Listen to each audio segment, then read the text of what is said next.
কয়েকদিন ধরে কিন্তু প্রচুর লোডশেডিং চলতেছে, সেই সাথে অতিরিক্ত গরম। তো এই গরমের মধ্যে কিভাবে কম টাকায় আপনার একটা ফ্যান তৈরি করবেন, আজকে সেই সম্পূর্ণ ভিডিও নিয়ে হাজির হলাম। তো আমার হাতে দেখতে পাচ্ছেন একটি 12 ভোল্ট 3.1 mm মোটর, যাকে নোহা মোটর বলে। যে কোনো ইলেকট্রনিক্স দোকানে নোহা মোটর বললে আপনারা এটা পেয়ে যাবেন। এই মোটরের দাম মাত্র 130 টাকা। 12 ভোল্ট 1 এম্পিয়ার কিন্তু চার্জ টানে এই মোটর। আর আমার হাতে আছে এরকম একটি প্লাস্টিক ক্যাসিং। এই ক্যাসিংটির দাম 60 থেকে 70 টাকা। বিভিন্ন এলাকায় ভাইদের দাম কম বেশি হতে পারে। তো এই ক্যাসিংয়ের সাথে আজকে সেট করব খুবই কম মূল্যে, মাত্র 250 থেকে 300 টাকা খরচা হবে। আমাদের লাগবে সাথে এরকম একটা সুইচ। তো এই গরমে বাড়িতে বসে কিন্তু আপনারা খুব সহজে এরকম একটা ফ্যান তৈরি করতে পারেন। বন্ধুরা, এভাবে ফ্যান বানানো কিন্তু খুবই ইজি। আমাদের জাস্ট তার দুটাকে সোল্ডার করে নিতে হবে। আপনারা দেখতে পারেন খুবই সুন্দরভাবে সোল্ডারিংটা হয়ে গেল।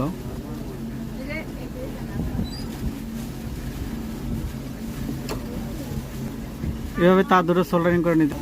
তো এরপরে আমাদের এটাকে এর সাথে ফিটিং করতে হবে। এভাবে আপনারা দেখতে পাচ্ছেন, এর সাথে কিন্তু এটা এভাবে দিয়ে আটকাতে হবে। এবং এখানে নাট দেওয়া আছে, স্ক্রুগুলো দেওয়া আছে, একটা বড় নাট দেওয়া আছে।